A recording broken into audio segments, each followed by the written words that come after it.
We research general education and its impact on financial well-being. I'm Zach. Trevor? I'm Connor. I'm Gerald. Just a brief overview of kind of what we're going to go through in this presentation. I'm going to start off by introducing just some facts and kind of some of the important things that we're going to talk about throughout the presentation, and then some literature review or just define some terms so you guys can have a better understanding of what we're talking about. Going into the hypothesis, what our goals were with this study and if they were met or not, and then with the data, just to support that and how, if that was significant, that's a really big piece of it. The results going along just with that, our implications, what we think further researchers should do to change our data, what we would do going forward, and then just conclusion, future direction, similar things, how we think this could impact students, other researchers, and educators in the same field. The first time we introduced this, I asked everybody the question, who took a general education course? And everybody has. That's what makes this such an applicable topic. And the main thing that we ended up focusing on was general education and its relation to professional value. We found that many students are frustrated with not knowing why they're taking some classes and how it's really going to help them with their chosen major afterwards, and really just understanding the cost of college and where it's coming from. Yeah, we see this tuition bill at the end of each semester, and you have to pay it either way. But where does that really come from, and why are you paying that much? So for our literature review, for general education, the purpose of it is to just develop like critical thinking and broaden your knowledge. For example, for like the University of Michigan, they require writing, quantitative reasoning, and you have to impress outside your major. And at NMU, you get cost roughly about $18,000 of just general education courses. And some people question if they're really even needed. Financial stress is basically just anxiety for unmet financial needs and are generally linked to poor health and depression. And 72% of students during college have some sort of financial stress. For a quick question, with raise of hands, who knows what open curriculum is? Yeah. For those that don't, it's pretty well known. Brown University is pretty well known for this. It's basically you don't have to take any sort of classes that are outside your major, so you only take the core classes you need to graduate. So they don't require any sort of general education courses. And a pro to this is a high graduation rate and job success, as you're just focusing on the classes that you need. And really the only cons for that is alumni struggle with a lack of structure. So moving into our hypotheses, we developed two hypotheses. Our first one is general education courses are not creating professional value for college students. This is a broader one, and then we dive deeper into it with our second one, which is general education courses increase financial stress, therefore decreasing financial well-being. That question is inferring that general education requirements may actually increase financial stress, which with extra tuition costs, delayed graduation, more time spent in school, this could negatively impact the financial well-being. Getting into our data, we did convenience sampling to start off with. We gathered respondents through QR codes with social media such as Snapchat stories, LinkedIn, Instagram, and Twitter. LinkedIn was our most effective strategy. The other ones we didn't get much traction on. We had a lot of views, just not many clicks onto our thing. And then we also put our QR code, displayed our QR code in front of classes, such as what we did in this class. That was our in-person, that was how we in-person got people to take our survey.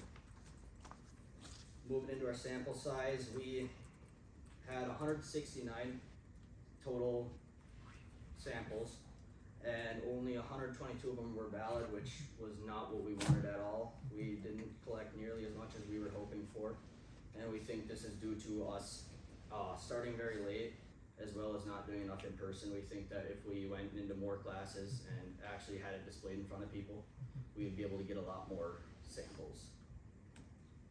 My question is, how many of you guys are between the ages of 18 and 24?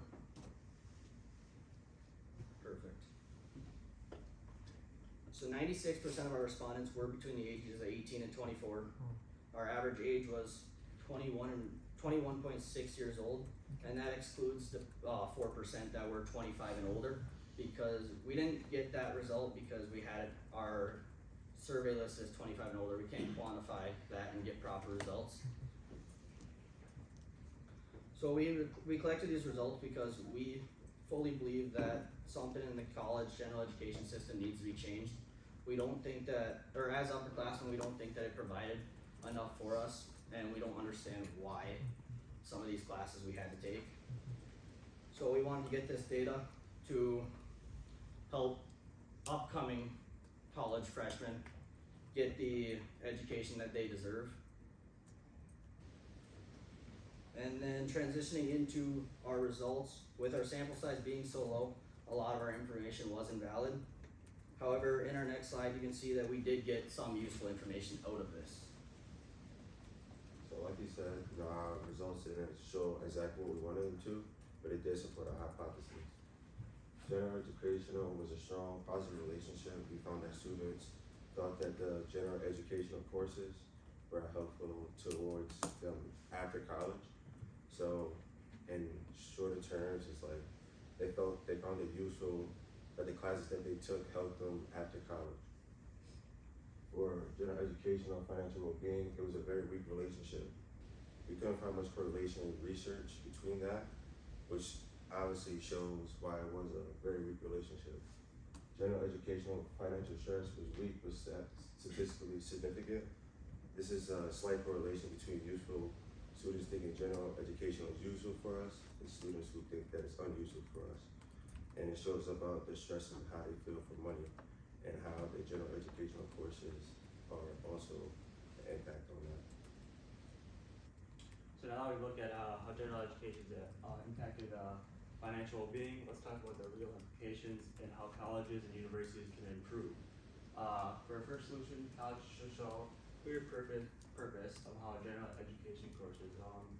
Universities should make it clear how these courses will benefit these students.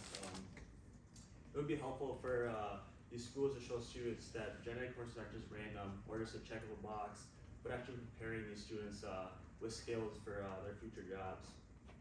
With solution 2, college should show support students better financially. Since gen eds don't do much for students' financial stress, universities should focus more on providing more financial support, like making more scholarships accessible, money management workshops, financial counseling.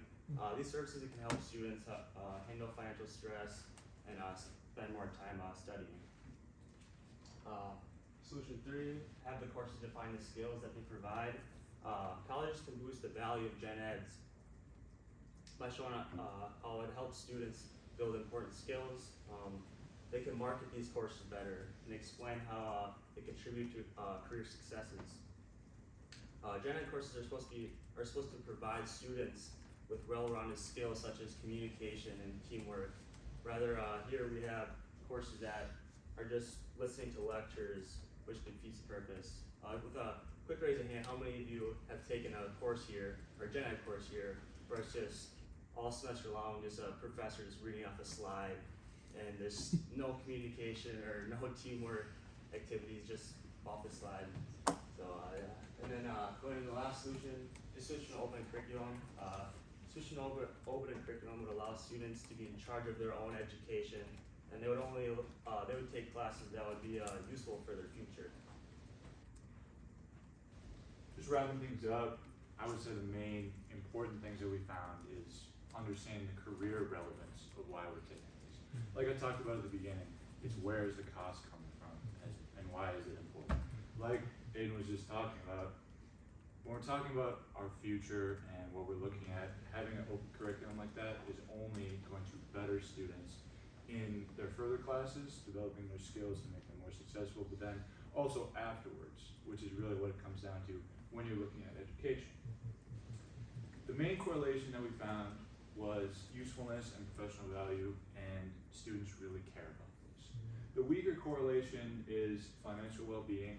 We really weren't able to find this, but this just shows that students are able to make a sacrifice while they're in college in order to have better financial outcomes afterwards. And if you're able to show the relevance of these and show that these courses are going to help them have better financial outcomes afterwards, then it becomes more relevant.